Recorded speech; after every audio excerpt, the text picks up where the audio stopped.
All right, cool. So, welcome back. My name is Juan Carlos. I'm the owner of Horizon Media Management. So, back again for another episode of Lafayette Local Business Owners. Today, we're sitting down with Selena. So, she was nice enough to join us today. She owns a hair salon, right? Yes. So, you've been doing hair for a little bit now? 11 years. 11 years? Yeah, 11 okay. years, yeah. Cool. Yeah, so thank you for joining us. We've known each other for a nice while now, you know. A couple years. In business and then on the mats as well, some recreational stuff. So welcome. Thank you. And so starting off, tell us a little bit about you, your story. So you've been doing hair for about 11 years now. You said, how did it all get started?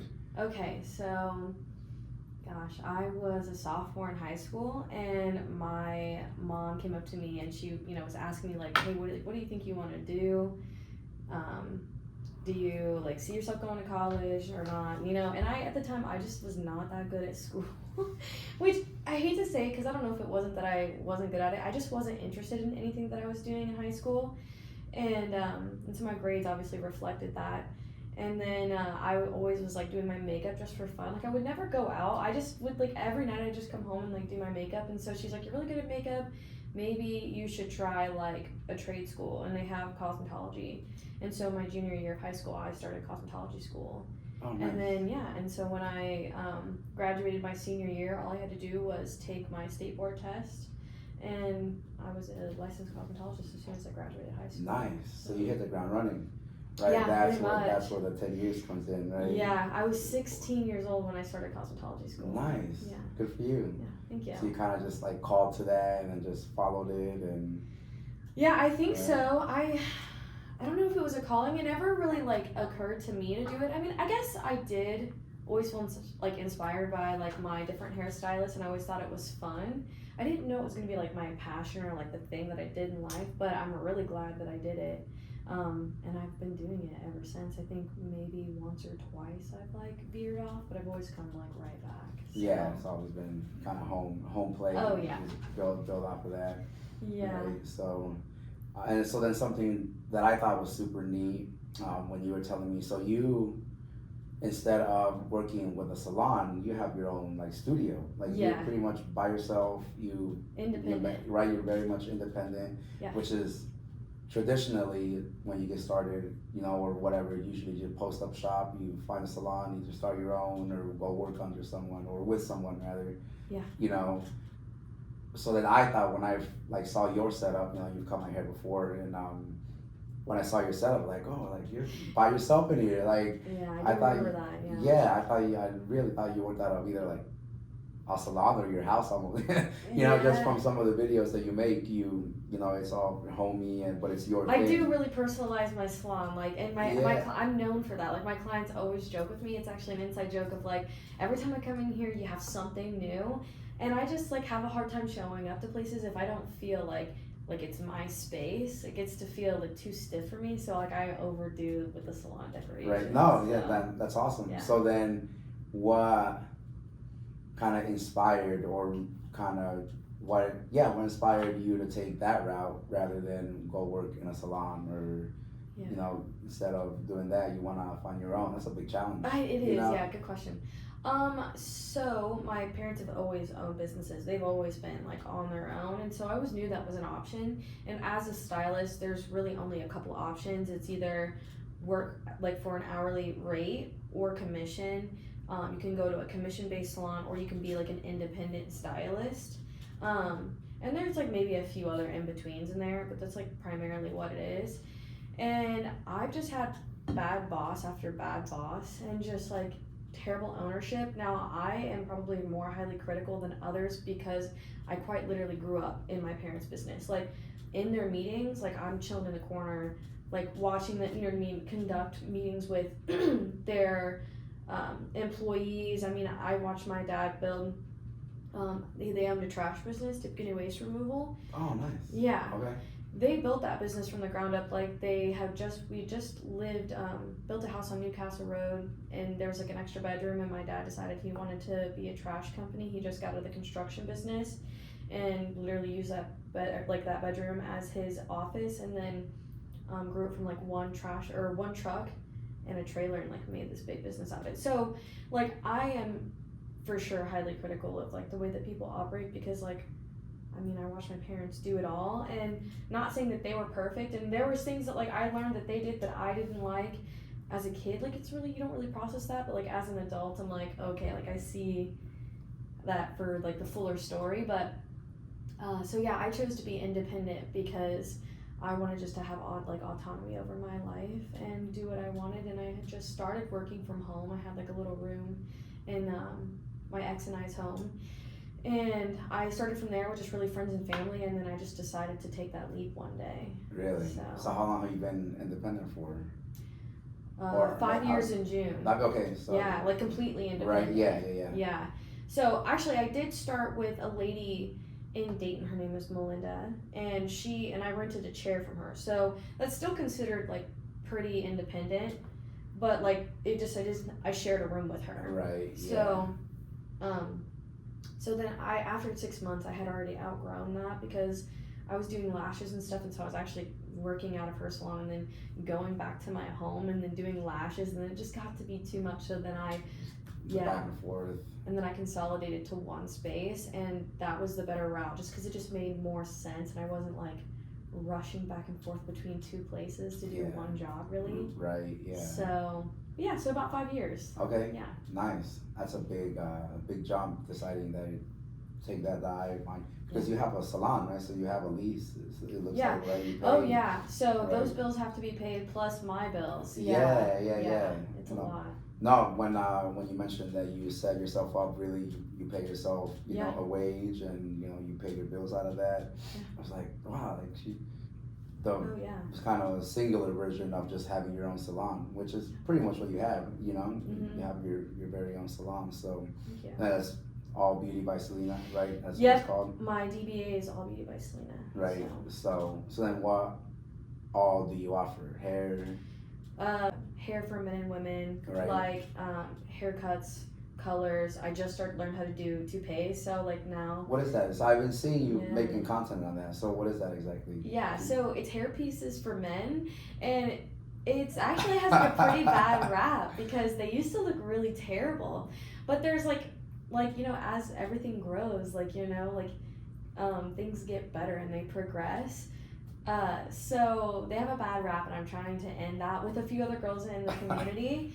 And but it really just gives somebody back their confidence. But it's a hair piece, so it's what I learned in was it's polyurethane, which is, it kind of feels like a cling wrap almost. And then but it has 2 layers to it, and they do what is called as V-loop, and they take a strand of hair and they take it through the 2 layers and back through, and so it looks like a V underneath like the polyurethane, and then like the hairs just come out and it creates like a full-on hair piece. And then I customize it to like the shape of their head, so we do have to shave down like what's left, and then you cut it in to shape their head, and then you just cut it to match the rest of their hair, and it stays on for like a month if it's well taken care of. And then you just come back and I just replace it until you can't wear it anymore, and then we have to get you a new one. And it's like super cool. It just really is gives back like men a lot of confidence. Right, the balding, right? Yeah, and there's nothing wrong with balding, but it bothers some people. If you embrace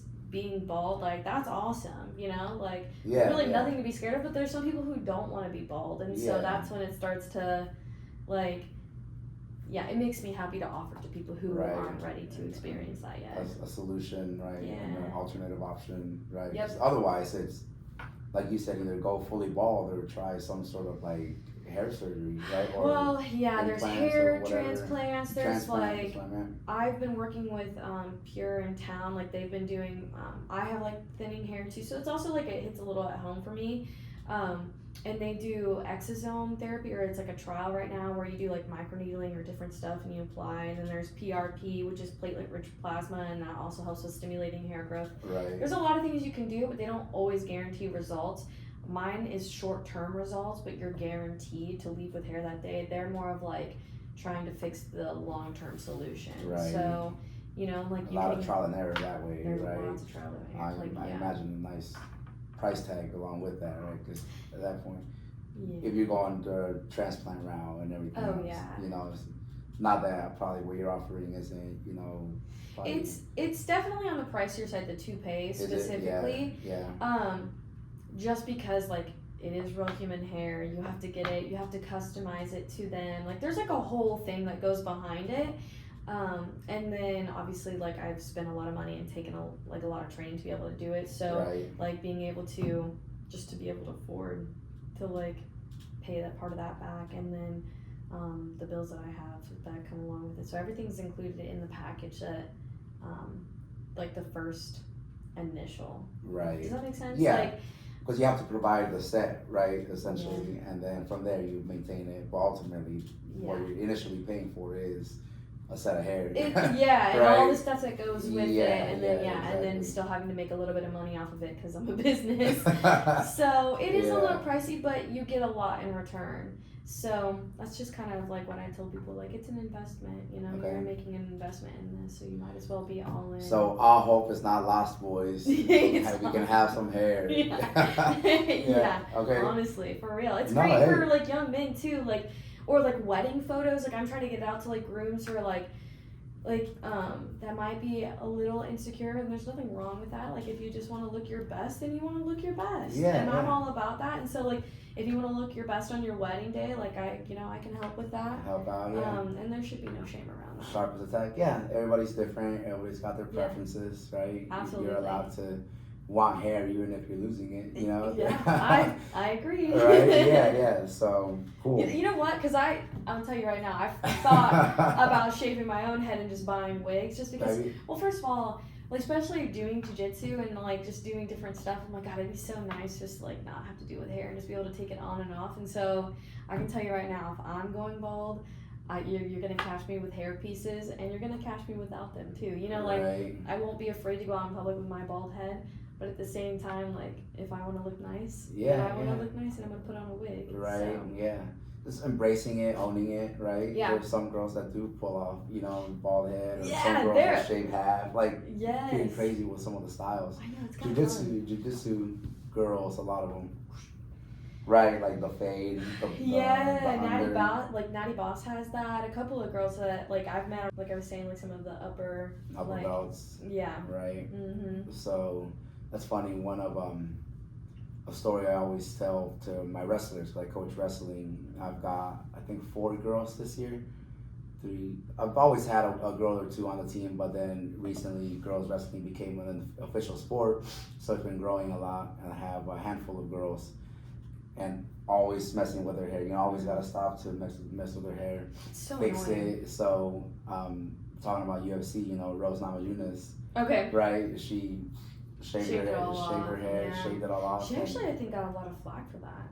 At one point, I think they were like, "You're so pretty. Like, why would you do that?" I'm like, this is what she does. Yeah, like, well, for then a living. She can wear a wig. Like, that was her approach. She said, "I'm not worried about that. I'm worried about becoming a world champion." Yeah. And then shortly after she did, she's a 2-time world champion, being some of the best. Like she's got wins over girls that other people can't be, Either way, she shaved her head and became a world champion. So then that was always the on-running joke. Like, you want to be a world champion, all you gotta do is shave your head. Right. here's the roadmap, Yeah. So then they always laugh and brush it off, and then so I always bring it up, like shave it off already. Right, be done with it. You want to I will say that's like the one annoying thing, like.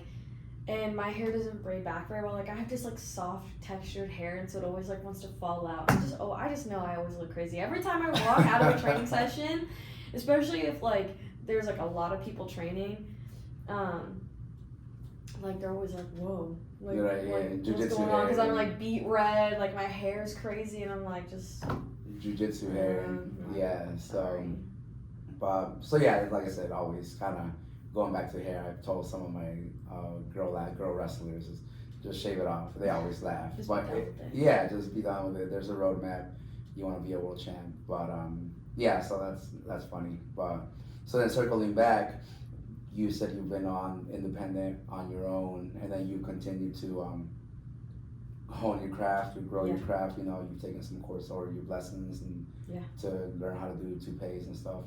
Grow. What are some going independent, what are some like growing pains or challenges that you faced once you went independent? And it's all on you, right? Yeah. Yeah, the growing pains are really all internal. It's all just like wrestling with or grappling, Yeah, funny yeah. enough, with those emotions. I think that's my hardest. Like, I've been really blessed, and now hard work is come with that, so like it attracts it, So I think sometimes I'm surprised by like how well I do, but it still doesn't. No matter like how much I see like my books grow or like my cash flow increase, like it doesn't still change the fact that like, oh, I had a slow week, like this could be my last week, which is It's all over. it's Shut just it like, down. yeah, it's like such it's like so drama, like it Yeah. really is. And I have policies to help with that too, like with like cancellations. Like I do charge like cancellation fees, no show fees, and so like when people, like that takes like a pretty big hit to your business. Like when people just don't show up, especially when I'm the only one operating and running and bringing in revenue. So I have policies that help ensure that I'm gonna like keep going, and that's why they're there. They're not a punishment towards anybody, but I feel like some of the biggest growing pains are learning how to like communicate with people and appropriately, and enforcing rules and policies, and knowing when and where to like draw lines at with like being respectful and grateful. It can be really tough. There's a lot of emotions when doing stuff and dealing with people and customers. I would say that those are like some pretty big learning curves, and I'm still working on those skills every single day. Yeah, I've heard people say the people business is really, it's like harder than rocket science, because rocket science, or just science in general, 1+1 is 2. You get what you see is what you get. I never thought about it like that, but with an individual, everybody's different, and it depends on what they're going through in their life. Like, yeah, like how people are raised. Like, it's just really funny, like how people are raised, and like what's their emotional temperament. Like, you know what I mean? Like having to like learn each people, and it's like, I don't want to take offense to something that's not personal, but sometimes it feels personal. And so like having to like slow yourself down and not get kind of snippy with somebody, or not overly attached, because that's also been a thing where it's like I've had clients come in and make me feel like I'm their best friend, and then it just gets really weird. Like it gets like lines get crossed, and then they think that you're besties, so they should get deals, and so you know what I mean. Like there's that a lot of emotional manipulation, and I hate to put this out online, but I can be a bit naive. I like to see the good in people. Like I like to think that like people are hiding it when they show me they're bad. And yeah, it's just like I can be a bit naive, and so it's just like, oh, okay, like you got me. So I think that's a pretty big thinking moment where you're like, oh dang. Oh, like I'm seeing this for what it is. Okay, like we're not. This isn't a misunderstanding. You're like trying to take advantage of a situation. Yeah, dealing with individuals, everybody's. You never know who or what you're gonna get, what side, or even that day, how they're dealing that day or how they're doing. So that's true. And I will say it, but I know for a fact that I've had more like great experiences than I have negative, but those negative ones, they just like stick with you. So that's a challenge. But I've also met so many incredible people, and have just learned so much about life, and like it's really fun to like keep in contact with people, and to like see them evolve, and like I see people like, oh, we just started dating, like I'm gonna propose to her. Like I've literally like have guys come in like, this is the haircut, I'm going to propose to her, showing me the ring, like oh, I love that, and I love it. I'm a chump for a good love story, so I love that stuff. Coming in before their wedding, just like prom, I'm going in for a job interview. It's just like all of that stuff. Well, you get people kind of invite you in, or either invite you in or open up, whether maybe TMI, or maybe people are a little bit reserved. So you get to be part of people's kind, like you said, either wedding or big events, right? That they want to look sharp as a tack for, and be prepared at least, right? Go and get a haircut. I think sometimes like the funniest thing is like what I like about having a salon suite, and what I've like feedback that I've gotten from clients is it makes them feel comfortable, because it is a bit vulnerable to come into a salon specifically and like be in a crowd of people, and everybody's kind of talking, and salons can be known for being kind of gossipy. I don't know if they necessarily are, but when you are in a large space and everybody's talking, there's a lot to be heard and a lot to be said. So I think people like coming in and feeling like kind of cozied up. Because I've had some clients like, oh, like I recommended my friend to you. Did she come visit you? And I was like, oh yeah. She's like, she's pretty quiet. Don't take offense to like if she's quiet. And I'm like, girl, she talked to me the whole time. Right, like, yeah. what are you talking about? Like, I don't know that Yeah. person, you know. And, Right. And they're like, oh, well, perfect. Like, great. Let's she'll warm up to you. You know, she's It worked out. Yeah. Yeah. So.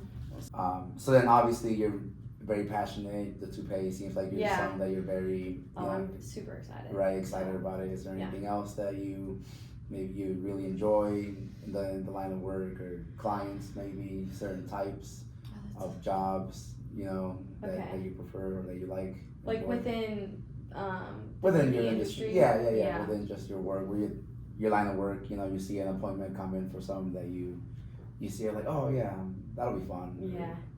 I think, well, I really like lived-in color, which is, it's really just like you're kind of like enhancing somebody's like natural, like base or beauty. So, I mean, you can still get drastic results with lived-in, but they grow out a little bit softer. I just like the overall look of them. They're just really satisfying to me. I think, like, because I've spent a lot of money on education in the last like 6 months just doing a bunch of stuff. And I also went and got hair extensions as well as like the toupee thing. So like doing that and giving people like a little bit more hair back, or like other options for like when people want to color their hair or do different things, it'll really enhance it without, doing damage. A lot of people are concerned about damaging their hair when they color it. And I'd say it's like getting your nails done. Like you have to like file the top of your nails down, but it grows out. But the thing is like with hair, you can only color or do so much to it because it doesn't grow out like nails, in the sense of like, this is a 1/2 inch long, so it's gonna take less time for this to get all the way down here versus when you have hair, and this is a 7-year growth cycle.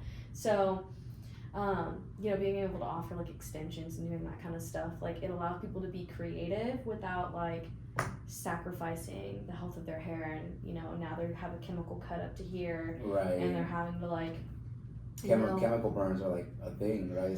Chemical burns and chemical haircuts. So like you can give somebody a chemical haircut by frying off their hair to a certain spot. Yeah, it's pretty bad. Yeah.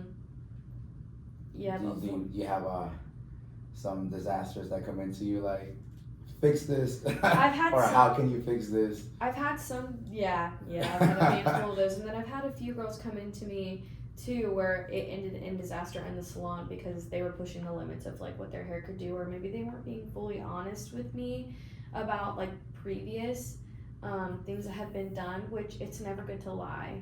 Like, just be honest with me so I can tell you the truth. But this is the dark part of the industry where some people are like so desperate to get services done, or like always are relying on like the emotional feeling of like when you change your hair and do different stuff.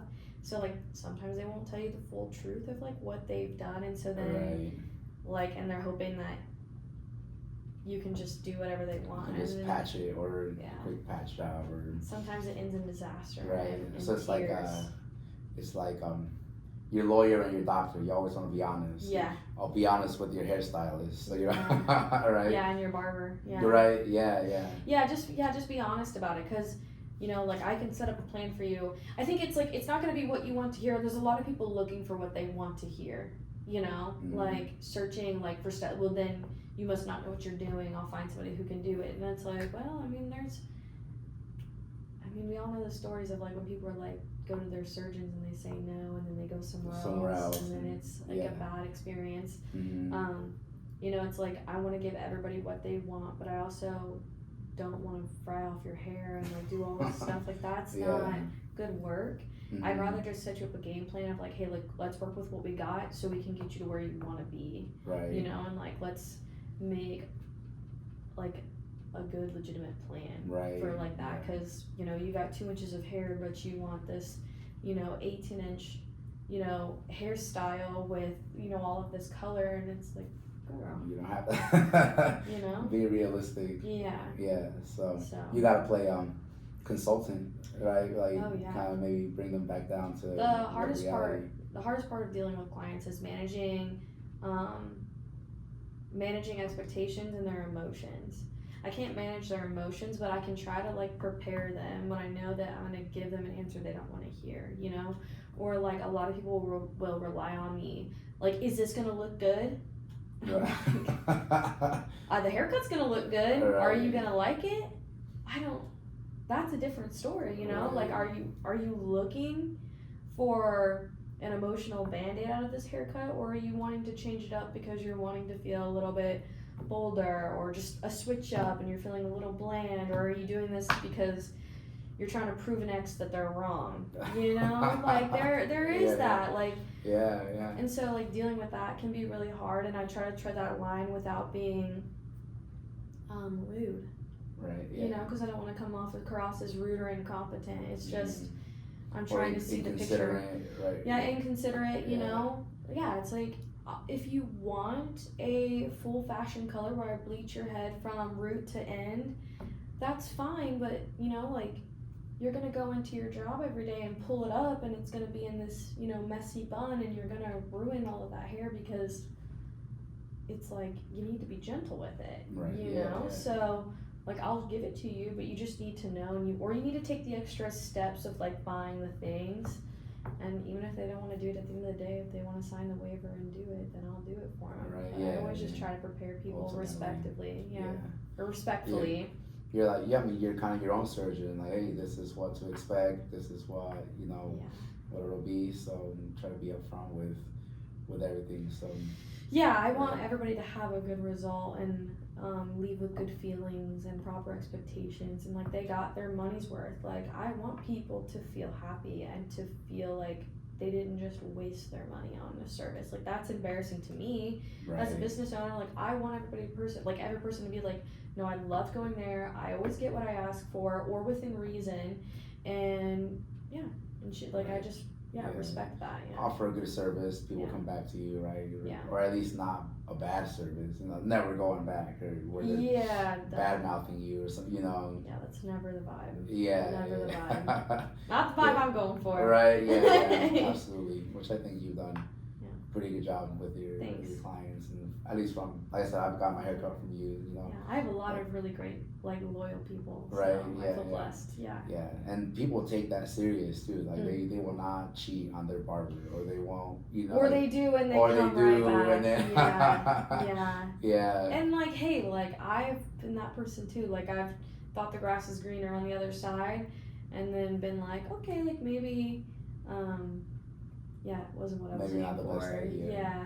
And I've done that. So it's like, I don't judge people. Or people leave because, like, their niece started doing hair and they wanted us to be support. And they're like, well, I'm being supportive, but, like, I have a pretty major event and I really want to look a good job, tip-top shape, so they'll make their way on back for something or sneak a service in here and there. Yeah. And I respect all of that. Because I'm like, you know what? I had family members do that for me when I started out. So, you know? Absolutely. Yeah. It's good to get that kind of support and it is, that little jump start to get you going, right? Yeah. So, especially being so young, you can't imagine 16, 17 years old and asking to cut people's hair, and then it's scary. Right? I remember being so scared. Scared. An adult being, well, you're gonna cut my hair, all right? Yeah. If you need to practice, you know.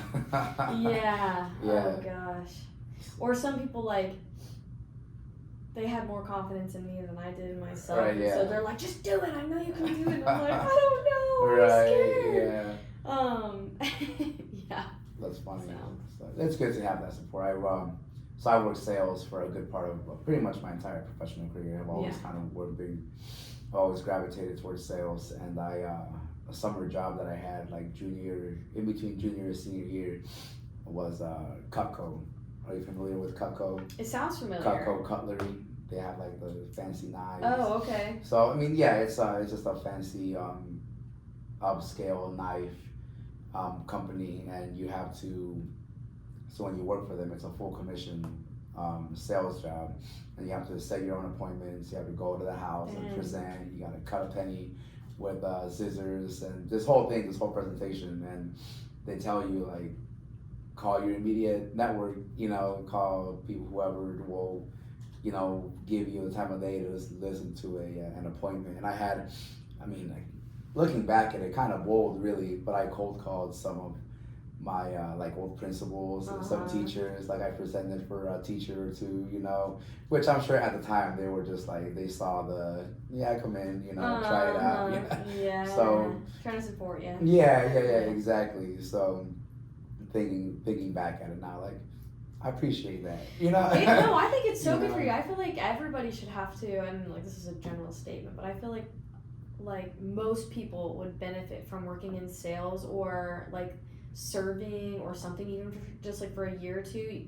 like just to like learn the skill of like talking with different people and just kind of like really just talking with people and just like trying to tell them like, hey, this is what I'm here for, like presenting something. It builds a lot of confidence, and then it also allows you to accept rejection without taking it personal. Like it's absolutely. like it's not you personally, I just am not interested in the product. Right. That's not or me. Even if it is you, suck it up. You better suck it up and sometimes get it better.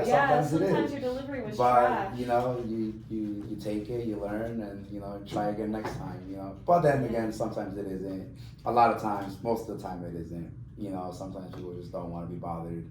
So then you get hung up on, or you get rejected, or maybe you were having a bad day that day, or you were feeling a little antsy or insecure, or you read a bad text message before you went into the meeting. Sometimes that really throws things up. Like I still experience like sometimes when I'm talking to people, I'm like, why am I like being so anxious right now? I'm probably giving off such an anxious vibe, and so like I have to be more cautious of like the things that I do right before I'm doing something big or going into a client, because I'm like, I don't want to just watch a crappy Instagram reel and then like come in here and try to talk to this person. On my way here, it's like just put on some music, no external videos or anything, just like relax, think about what we're gonna talk about or how I want to present it.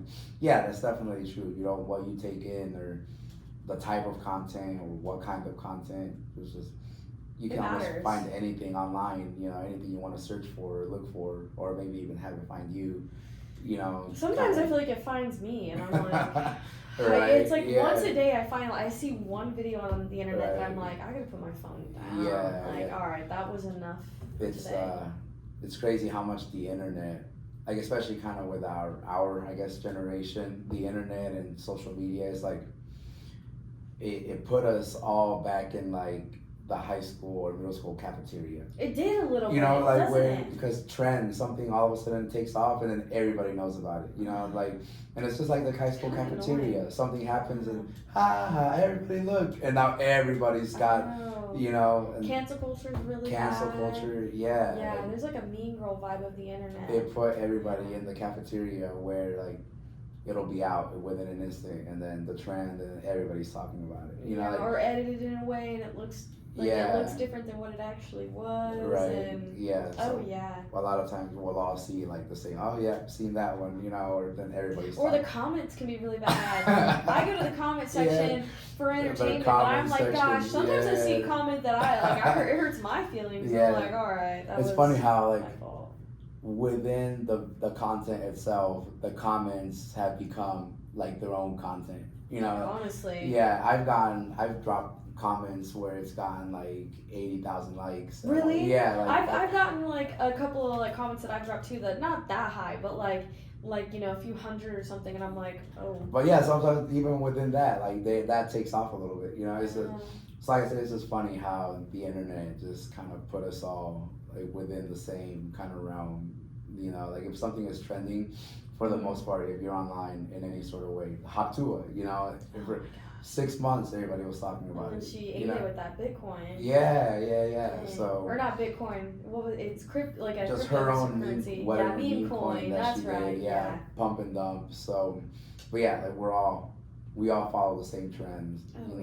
It's funny just the way that the internet brought us together. Plane crashes right now are a big thing on my feed. I'm like, you guys gotta chill with that. I've been on 4 planes since the start of this year, and I'm like, you guys gotta, like, as I'm getting on planes, I'm seeing planes crash. I'm like, oh my god. I don't want to watch that before I walk on this plane. As I'm walking towards the plane. Literally. You're sitting down, so. I'm just trying to watch like hair videos or something. Right. So then, which brings me to my next point. You mentioned this year you taken four for a trip. So you. Yeah, so I went to San Diego. That was actually last minute. Like, I did not plan to take that trip. I had invested in the two-pay course, like just the online course previously, and there's a girl that has got a lot of attention. Like, she's gotten or she's went viral for doing two-pays, and I liked her system and the way she did it, and her videos were really good, and she just really marketed the best. And so I did her online course, and I was like, I'm more of a hands-on person, and she offers like a shadow day. So like I just decided to like rip the band-aid off and just spontaneously just go and visit her. I was telling her, I was like, maybe I can come see you in a couple of months. And I was like, no, I've spent so much money on this education that I was like, no, I need to start offering the service now. So, and I wanted to get it out as soon as I could. So I talked to her, and then within 2 weeks I was on a plane to like San Diego to visit her for the weekend. And so, but I did mix a little bit of pleasure in there because my the girl that I'm working with, like nutritionally and strength training wise, she's based out of San Diego, so I was able to go train at one of the gyms in San Diego. But yeah, I had to take a couple plane rides to get over there and work with her. I spent a whole day, like 10 hours with Emily, the two-pay queen, to just learn how to do that, like in person, and get them in back to back, and all the little things that you don't get in the videos. Ask all of my questions, and then that following weekend I got home, and then I went back to Louisville where I had taken the extension course like in November. I went back to her shop to take a Reds and a Blondes class. So that was like a 2.5 hour drive. So that one wasn't too bad, but it was a day. It was right? No, I mean you plan your day out. You get there. What am I gonna do? You know, am I coming back the same day, or am I staying? Okay, if I'm staying, am I staying in a hotel? Where am I staying? I was gonna stay with some friends, and I was gonna like train at a gym down there too. And then when my birthday was on February 6th, and my friends wanted to have a birthday, I went to that training course on a Sunday, and my friends planned a birthday party for me on the 8th, and it was a surprise for me and my 2 other guy friends that have birthdays in the same time. So I like had planned to like stay there, and they were like, oh no, we need you back, we need you here. So I had to get up, like I stayed up until like 11 o'clock midnight with my friends, and then I went home, and then ended up falling asleep till 2 in the morning. And I got up at 6:30, went all the way to Kentucky, and came back. So it was quite a weekend, and it didn't go quite as planned, but it takes a lot to like plan those, right? And budget for them. Yeah, absolutely. Yeah, that's the next thing. You either time and budget, getting yourself out there. So I would say that is one of the hardest things about like working for myself is making sure and being disciplined with making sure that I'm getting that education. When I've worked at other salons that were corporate jobs, they paid for me to take education and go do things. It was never like something that I wanted to do, so I wouldn't say that I didn't take it seriously, but I didn't get as much from it as I would have liked because it wasn't something I was interested in. And so I am intentionally being more disciplined with my budget, and like so I can go and do those things, and so I can offer more to my clients. And the trends are always changing within my industry, and a constant complaint that I hear from clients is like, well, I left my other stylist because like she just does the same thing and she has for years and years, and she's great at that one thing, but you know, I need somebody who's a little bit fresher or can put that like a different touch on things. And so I'm trying to stay like up to date in my field, and like what are like the top girls doing, and like what products are they using, you know, so I can trickle that down to like, you know, people like locally too. So. Right.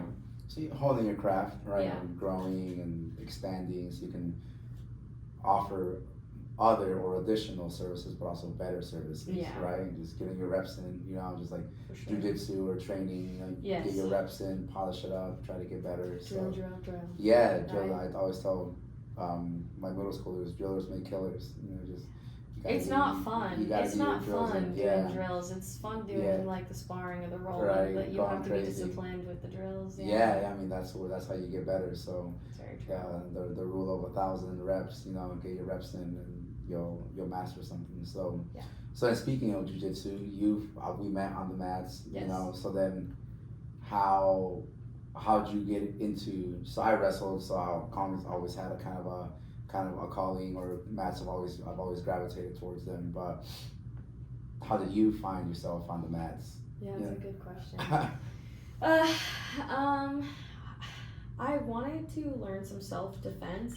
I used to be like a true crime girly. Like I used to listen to that all the time, and I think I gravitated towards it because like I said, like I'm kind of naive, so like it's hard for me to imagine that people are that way and like can do all these horrible things. And so I was intaking all of this information because I was like trying to like prepare myself for like the bad things, but sometimes when you listen to that, like you just get paranoid.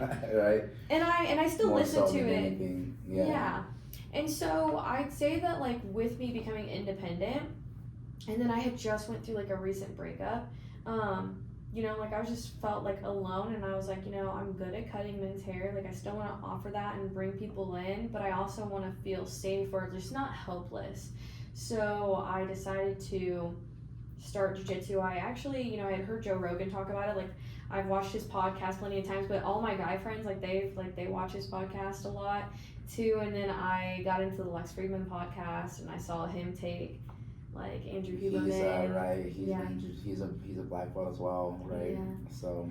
And he took another guy that I watched a lot to his first class, and that's when I was like, okay, I'm just gonna do it because like I was like, I like these guys, like they say it's the best like Right. self-defense. And then and then I just was like, I just need to do it. Just jump in. Oh, yeah. Just start doing it, right? Mhm. So it's been a couple years you've been training now, right? Close to 3.5. Close to 3.5. On and off for 3.5 Right? years. Yeah. I mean, life gets in the way, and Yeah. I said mats will always be there. That's true, So yeah. you just I'm not making my money on the mats. work your way around it. Yeah, absolutely. Yeah. Which is funny that sometimes you, especially younger people, and I kind of felt for that too, where like you drink the Kool-Aid, or some people call it Jiu-Jitsu Neverland. But it is a Neverland. You can get sucked in, and you can get, like, I'm chasing this, I'm chasing, your world priorities get mixed up, Yeah, and then sometimes yeah. like people can feed that to you, like you might be, and I've left and I'm like, am I crazy? Like, am I just really good and I don't know it, or are these people just trying to make money off of me? And then, like it's like probably a bit of both. Yeah, like not the good, like being really good, but like maybe you show some type of potential, and then they're trying to write off that, and it's like, if I was gonna be a world champion, I just would be. Right, yeah. Like, that's usually how it right, works. yeah. You You usually know? don't have to pull somebody along. Like, people are gonna find their way if they want to get it done or not. But you can definitely get sucked in, and like I said, I heard somebody say Jiu-Jitsu Neverland. I was like, that's the thing. That makes sense. That Like is kind of the a little bit of thing, self-reflection, like. Then you feel a little goofy too, because you're like, Yeah. dang, like I could have been focusing on this and just done that for fun. It's Yeah, like putting so yeah. much pressure on myself. Yeah. Yeah. So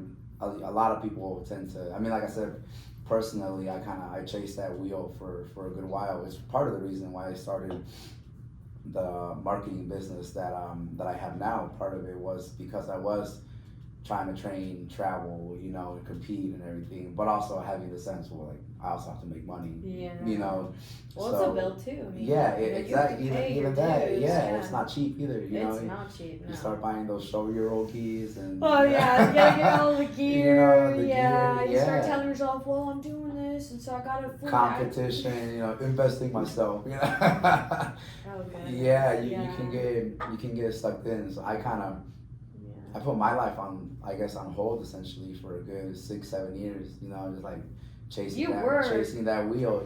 I think right before I got there, you were competing and traveling around a lot, working for what, Fuji or? Yeah, Fuji. So shout out to Tim. Shout out to Fuji. Yeah. He was a big help, but for me, having the sales background really like helped me kind of put things together to where like I shaped my life around being able to be on the mats, so started this business, so it generated me a little bit of income to where I can travel and train and then still have at least a little bit of money coming in.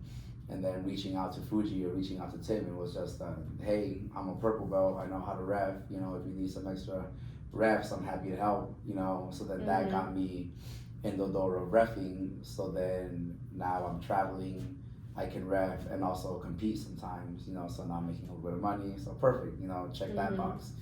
And being in that world, then like you said, when you you travel to San Diego, you stop by a Yeah. gym. So that's one of the cool things where you Yeah. almost anywhere you go, you can just look up a gym and you almost find that community and you speak the same language. It's like you picking know? up a postage stamp or like or not a postcard. And Yeah. like sending it, like that's what like it is to me, or like picking up like people pick up shot glasses and train kids, and I'm like, oh yeah, I trained it there and I met these people, and like I think that's so fun. Like it's not about the like being able to say that you met these people, but it's about being like, oh, that's like real. I've been there, and, yeah, like I've that been was there. so neat. I trained there. I got to visit it. Yeah, when I went to my first year, I started training in 2015. I took a trip to London, and I stopped by one of the Gracie gyms out there too. Oh, okay. So yeah. So That's same thing, cool. you know. Anywhere you go, you find a gym, you speak the same language almost, you know. Yeah, so absolutely. I was a white belt, but still just stopped in, you know, got to train in London a little bit, you know. So then how has you competed as well then, right? A couple times. Yeah, Just yeah. 2 times. You competed a couple times. I mean, Yeah. just going out there, you know, stepping out on the mat. So then nervous, kind of shy. Oh, it's awful. Yeah. Yeah, it's awful. So the Yeah. first one, and man, I was set up for failure because the first one, I went all the way to Houston, Texas last year in April. It's almost been a whole year. I went with my friend Rebecca, and she was just recently promoted to purple belt, and she had been, you know, she's dedicated her life at this point, like to doing jiu-jitsu and training full time. She's great. Solid. Yeah. Oh yeah. Mm-hmm. I mean, yeah, I wouldn't be surprised if she gets her brown belt really soon.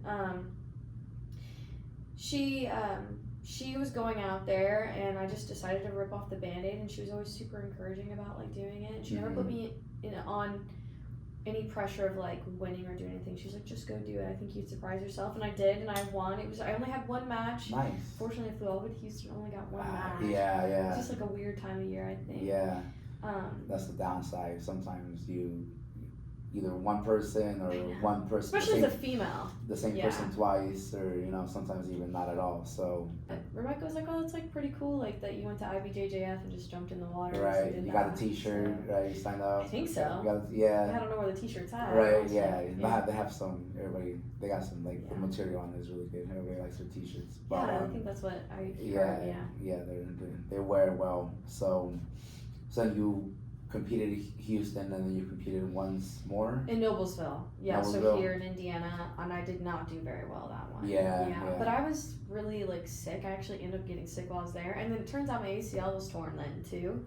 So it was just probably shouldn't have been there that day. But yeah, I just did not perform well at all. Was it Fuji or Grappling Industries?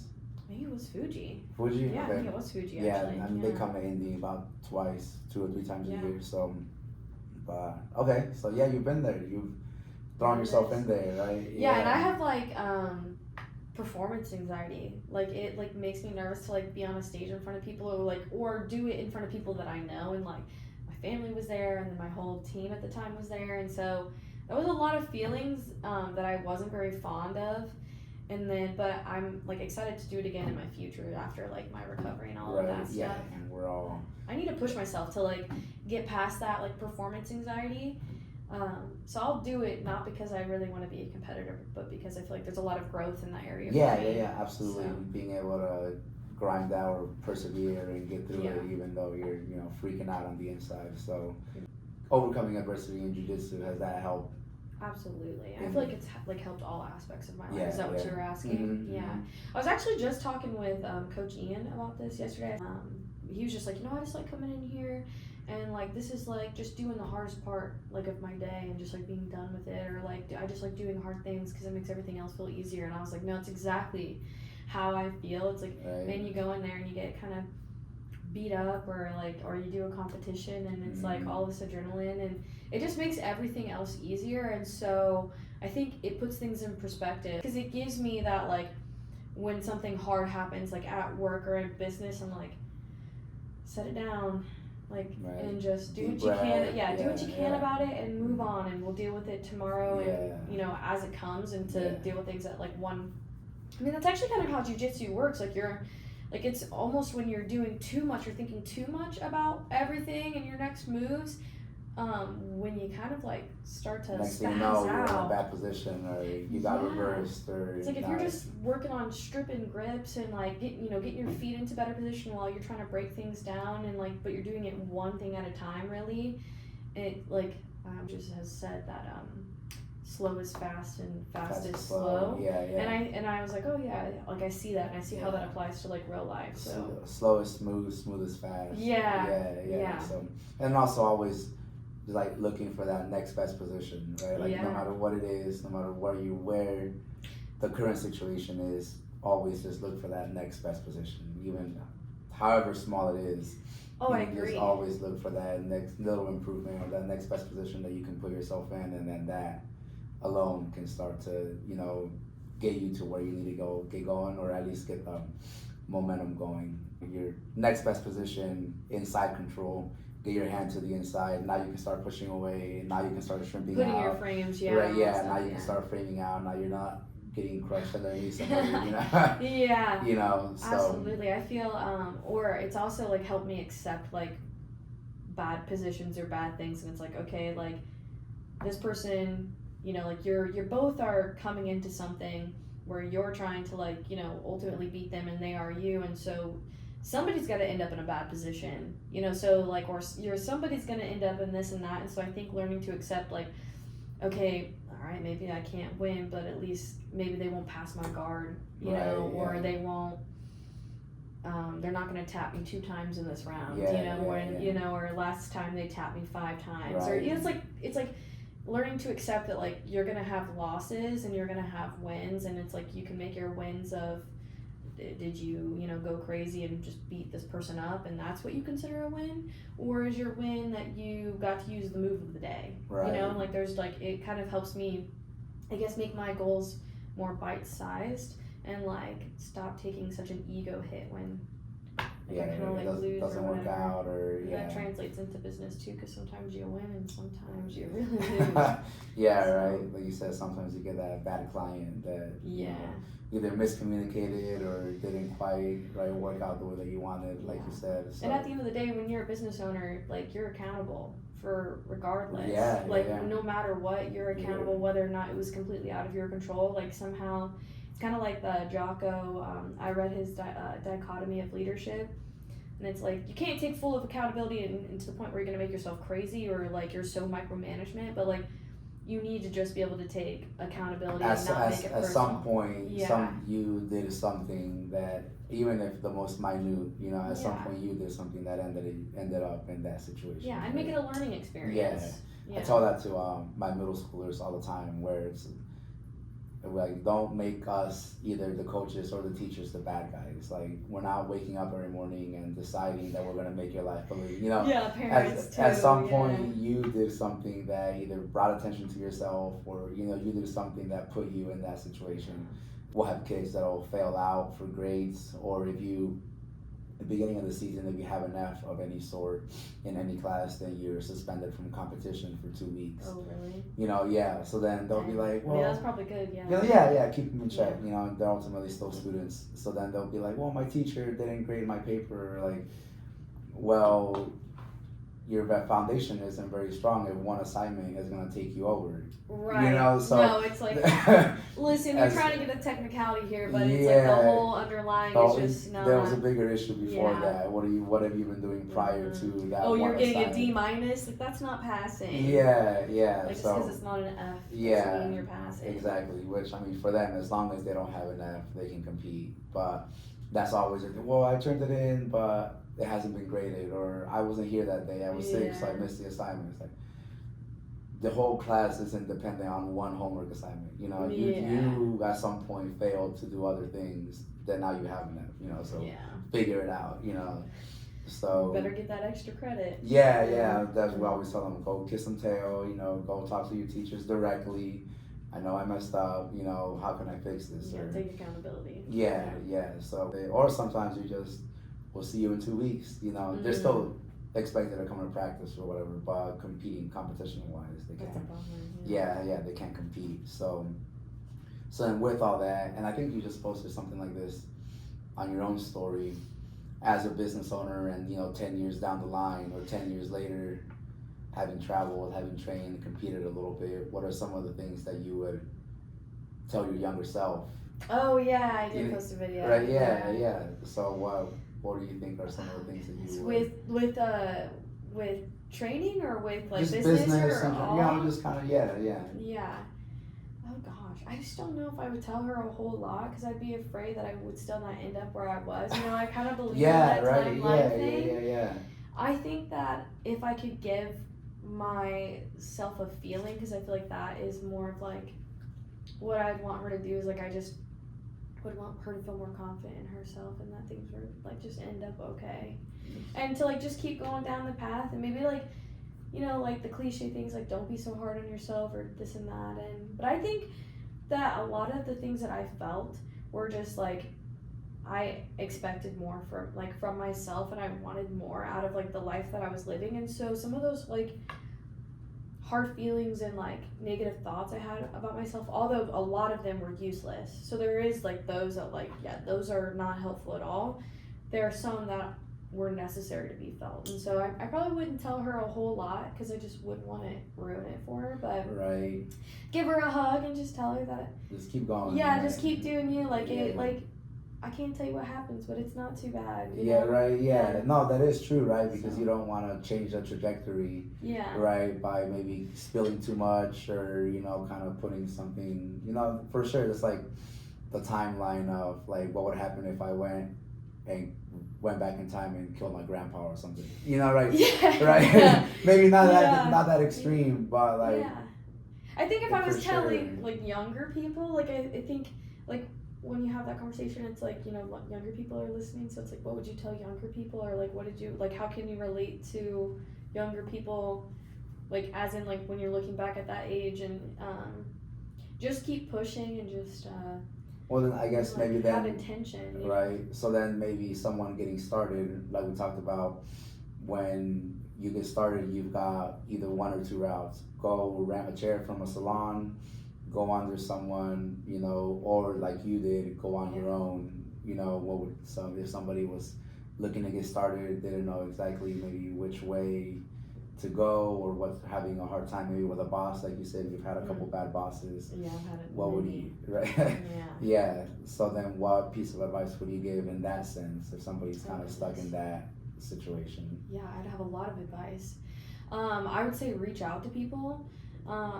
Like ask them, like anybody's welcome to ask me. I'll give my opinion whether you take it or apply it to your life. Like that doesn't, you know, it doesn't bother me. Take it with a grain of salt. Right. I'll more than happy to always share like my experiences with things, but people have different experiences. So I would say reach out to people that you can trust and ask yourself what are you looking for? Like what are your priorities? Is it money? Is it notoriety in the field? Are you wanting to do it long term? Are you just kind of sort of trying to do it? I really just kind of define your goals, right? Like what are you really wanting? What are you wanting to get out of it? You know, a career, like you said, or just doing it for a little bit. Yeah, you could just do it for the artistry. Yeah. You know, and like, it doesn't mean it. You're still making a business out of it, but it might be a little bit slower if you're trying to be very niche about what you're doing. Because there's the general practice of like beauty, and then there's more of like niching down to a subject. I think that trust your like intuition and your guts. If you think something's not for you, then make a game plan on how to get out of it. Maybe we don't quit right then and there because you know this, you know, Bethany is kind of right. You know, like there's gonna be that, and like there's also cons to like working for yourself and working alone. And so sometimes like I sacrifice that. I'm like, oh, I wish I had coworkers again. Right. But you know, I mean, messing up on other people's dimes and not naming your name is it's like terrible to say, but when you're new, you're not gonna the likeliness of you doing everything perfect and like knowing how to do everything, a little arrogant, because it's taken me 11 years to be where I'm at, and I still have enough humility to be like, I don't know everything, and I'm willing to learn. I don't care if this girl has, you know, like some of the people I've taken education courses from are younger than me, but they've gotten some notoriety, and I want the education and what they have. And so like I'm not above them because Right. because I'm older than them or they've been in the field less than I have. So I just say like have a little bit of humility around like learning and being willing to maybe work for somebody else who's supplying you with the business. Right. And maybe you make less money, but you're like learning how to build that skill, and then at some point make a game plan to like veer in a different way. I did that with a lot of my jobs. Have white belt mentality. Right? Yeah. Be willing to learn. Don't think too highly above yourself, because you can always learn something from someone. Always learn something. Even what not so much what to do, but sometimes what not to do, which could be equally as important. So when I saw an example of that of instead of good leadership, what bad leadership looks like. Not leading by example or not, doing anything like, okay, well, I definitely don't want to do that, or be like that. So even learning what not to do, it could be just as valuable. Absolutely. So. Yeah, I always like to learn from other people's mistakes. Yeah. Yeah, it's like, I hate that happened to you, but I'm really glad it didn't happen to me. Right. As terrible as that is to say. We always some of my old friends that we used to like, what the good thing is? It didn't happen to me. I know, it's like so terrible, but you're like, dang, that really could have been any of us. Right, Really, like, we look down at the end of the day, you're like, just talking a little shit, somebody's talking to you, like, okay, you heard them out, now you want to lighten it up a little bit. It's like, what the good thing is? It didn't happen to me. Yeah. A little bit of a chuckle, and then just kind of, move on. So, what works at one level may not always work at another level, I think there's that, and then for me, like, I get scared of like the peak, not because of like the pressure of success. I mean, there is that too, but I feel like I look forward to the climb and the grind of things, even though like in the moment I like think that I hate it, but it's like that working towards something. Maybe it's like a dopamine buildup, but like I like that feeling of like working towards something and like the grind of in and like every day in and out of like just trying to be better. And so I think that keeps me on track and like keeps me kind of sane, like always working towards something. And and just, I mean, you can't do that if you're not open to like the fact that there might be more out there. Yeah. Keep you on your toes, not get too stagnant. The second you stop growing, essentially you start dying. If you're not going forward, you're going backwards. So then I get to kind of cap things off. What are some of the things that you're excited for your business? What are some of the things that you're excited about for the year? I think I'm most excited about integrating these new things in. I really want to I actually haven't had any two paid client takers yet. There's a few people that are like have their feelers out and they're not quite ready to commit. So I'm excited for that first person to just like rip off the Band-Aid and just do it. That I'm pretty excited about. I really want to take this year and focus on content and marketing and really just like integrate that more into my business. I feel that there's a lot of growth there for me, although I've been trying a lot harder recently. There's still just a lot of growth in that aspect for me, and targeting to the right clients so more people have that better experience and feel like they know through and through, this is the girl I want to visit, this is who I really want to do my hair. And then I can build those client bonds and you know what, I would like to make more money and to on the hedonistic side of things, like I want to make money, like I'm single, it's just me, I work for myself, I have no boss, like nothing. I want to make money so I feel comfortable, like I want to own a home someday, a better car. Better car would be nice. So I'm hoping that my sacrifices will pay off, so like I can live a good life, and so I can travel and do Jiu-Jitsu and not feel so guilty about it. I think that's where my crossroads with Jiu-Jitsu gets, is I'm like, you're affecting the one thing that allows me to come here. Like I can't come here if I can't pay my bills. So like I'm hoping to get to that better spot of finding the gym that works for me and finding like a good balance in my work so I can show up on the mats and do that kind of stuff. So I'm just overall excited with like integrating all these new things, and I'm hoping that they return on investment, and so I can go forward and live like a good life. And Yeah.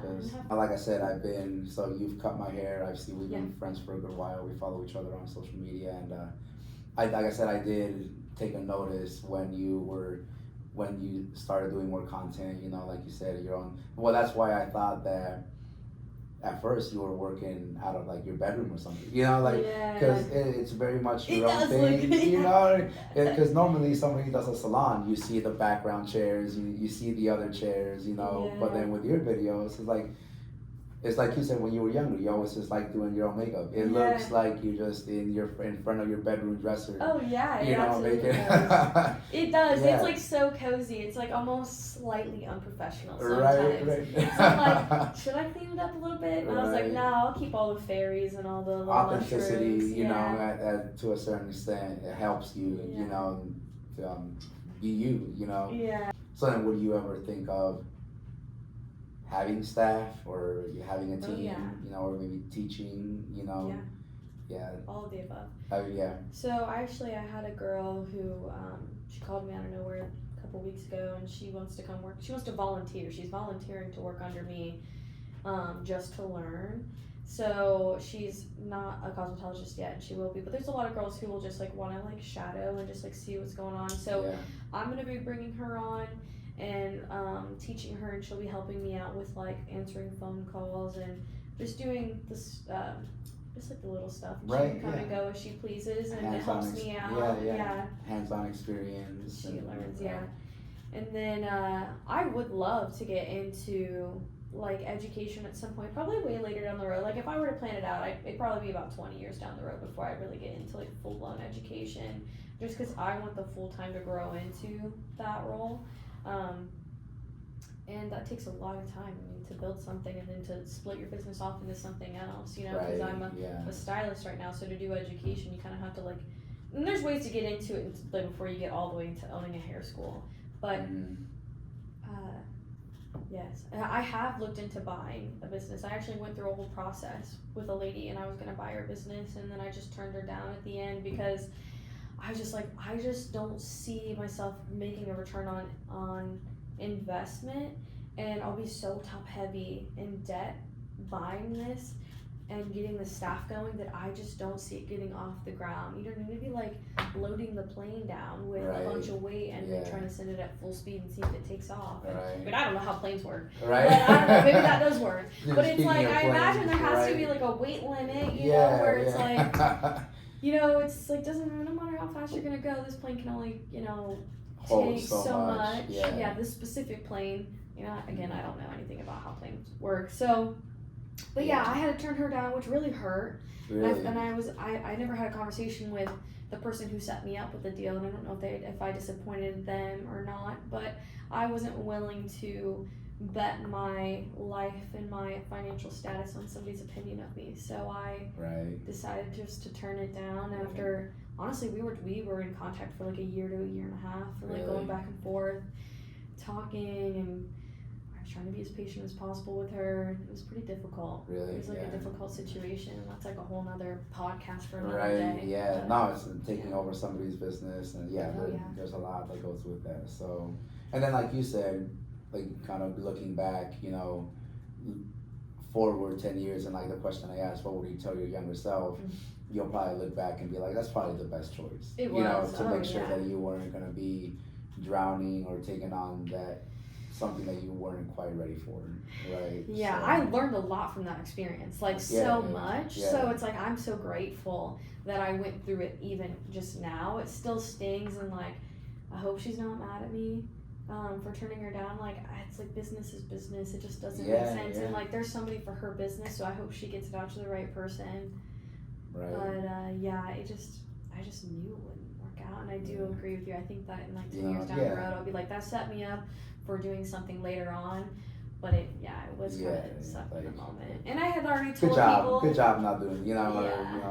you know, good job being patient, if anything. And I had already told a few of my clients like what I was planning on doing. Well, and it was like eating me up, and so I was like, I can't, like I needed to talk. And so like I told some of my trusted clients like what the situation was, and when I would talk to them, they're like, I just don't know, it just doesn't. Right. And I'm like, I know, but like we got to give it time, and like it might work out. And then I was like, no, it didn't. So Pull the plug.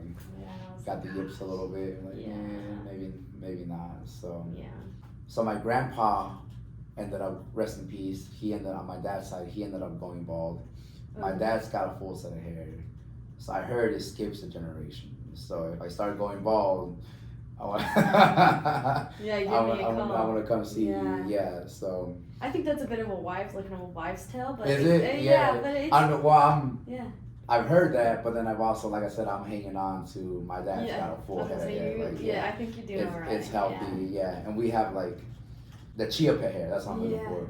It just like it goes up. Like I can't do. I tried when I was younger to like slick it, you know, but this is no. So Yeah, eventually, you could perm it maybe. But Right, then, yeah, Then it would be yeah. like just the top half, and then it would just be kind of flat. yeah. But that's the cool thing of like of people of like all different ethnicities, and like there's all the like these different textures and things to work with, and I think that they make people unique. So it's like just find the thing that like works best for what you have, because there is a haircut that works best for you. Right. Yeah. It just might not be what like your white friend has. Right. You know? Like you might not, you know, Right. like the cool And- fades on like, you know, I feel like black men do it so well with like the cool fades and like the different like braided hairstyles. Right. Like maybe it doesn't. The wave. Yeah, the wave. Oh yeah, I Yeah. like a good wave. Yeah. You know, like maybe that won't work on you, but they might be looking at you like, oh, that's a cool, Right. that's a cool thing. So I have a pretty gnarly widow's peak. So like when my hair grows, like you can see it, like almost look like Vegeta. So when I was younger, like I would try to get the line up, but my hairline is just slightly. It never came out, and so I would go for it, and I would always see barbers like try to line it up, and it's like, and ultimately they would just kind of like get it the best they could.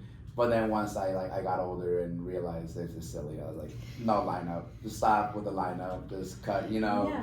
I'll be all right. Absolutely. Yeah. Some You things, know? some haircuts are meant for some people, and then there's. Or yeah, there was a time where eventually I was just like, you know what? Just forget the lineup. Just trim me up, make it look neat, and then we'll be good. 'Cause otherwise.